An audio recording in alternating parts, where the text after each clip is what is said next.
Hey everyone, it's me, Hannah, and I'm back with another week-long video, and it's Peter Pan, and I told you I'll read to you next week, and here it is to read you more about Peter Pan. So let's see what happens next in the 12th chapter. Chapter 12, The Pirate Ship. The Jolly Roger was a wicked-looking craft docked at Kidd's Creek.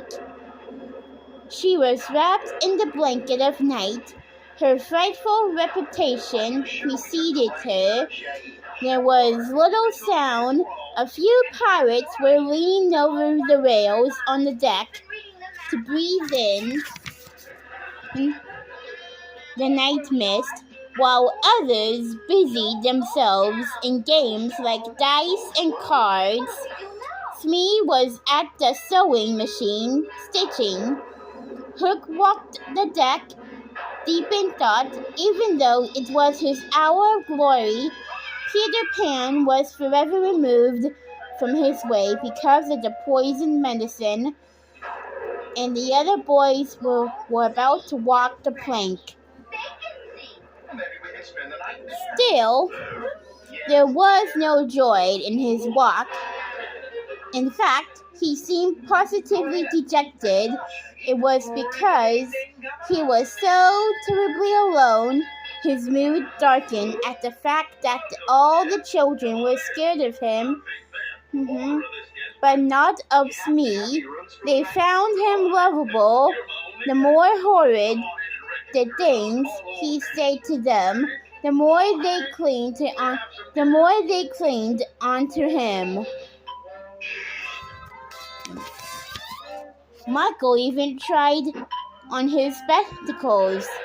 The unhappy Hook was as powerless as he was insecure. When his men created a racket, he snapped out of his sadness and stood straight again. He turned to Smee. Are all the children tied so that they don't fly away? Aye, aye, Captain, Smee replied Smee. Hoist them up, said Hook. The prisoners were dragged from the hold, except Wendy, who was brought straight to Hook. He said in a loud voice, Listen up, 6 of you will walk the plank, while the 2 of you become my cabin boys. Who will it be? Now Wendy had already warned the boys back in the hold not to upset Hook. He pointed to John. You boy, you like someone who is... You boy, you look like someone who is to the point. Tell me, did you ever in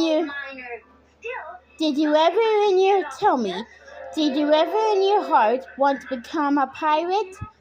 John replied after a few comments. It's still early. Why don't we go into the ghost town and take a look around? John replied after a few moments. I once thought of the name Red-Handed Jack. That's a good name. We'll call you that if you join us, said Hook,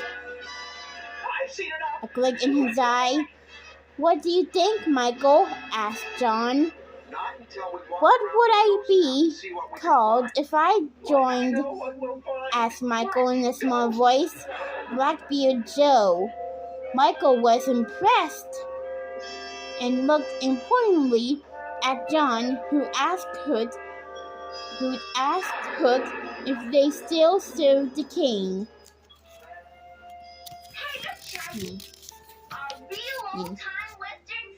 Through his teeth, Hook replied, You have to say, down with the cane.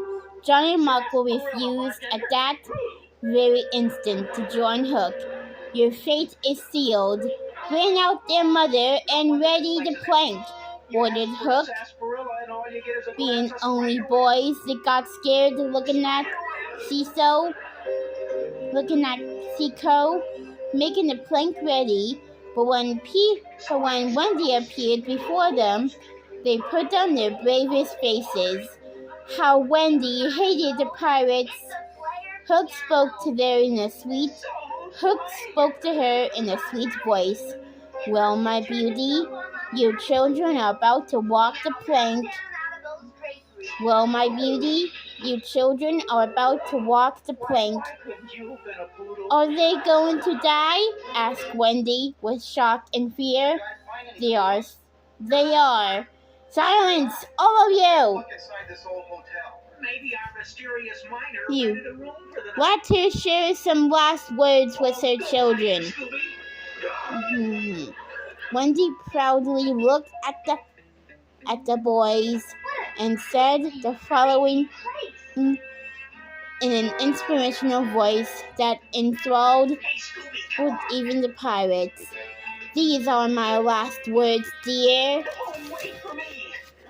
boys, It's lucky for you. The room she was said empty. firmly. Let's get back to the others. I feel that I have a message to you from your real mothers. And this is it. We hope our sons will die like good English gentlemen. The boys burst out crying and vowed to do what Wendy wanted them to. Once Hook found his voice again, he gave orders to tie Wendy up. As Smee tied her to the mast, he whispered to her, And that's all for that. I'm beginning to think there really isn't an ancient I'll let miner. you go if you promise to be my mother. Together now.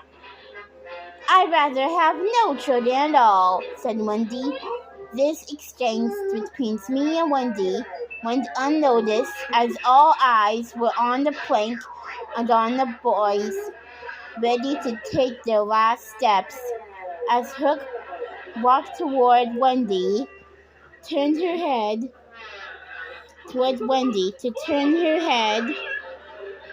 so that she could watch the boys jump to her fate. He heard the sound that nearly caused his heart to stop beating. It was the terrible tick-tock of the crocodile. The sound was heard by all on board. Hook's behavior changed in a second from fearless to fearful. The sound came steadily nearer, and in advance of it came this ghastly thought. The crocodile is about to board the ship! He cried out hoarsely to his men. Hide me! The pirates all gathered around him, knowing in their hearts that his fate was sealed. The boys rushed to the ship's side out of curiosity to watch Maybe it's directions to a buried treasure. the crocodiles climb. What they saw was unbelievable. It wasn't the crocodile, it was Peter. He quickly signaled them to not show signs that they saw him and continue ticking. Brisket is back at Chipotle. Seasoned. Well, I guess this is it. Spiced. Sorry about the noise from the television. I promise I will turn it down Chipotle way. as I will read you the next chapter tomorrow. And I'll see you next time.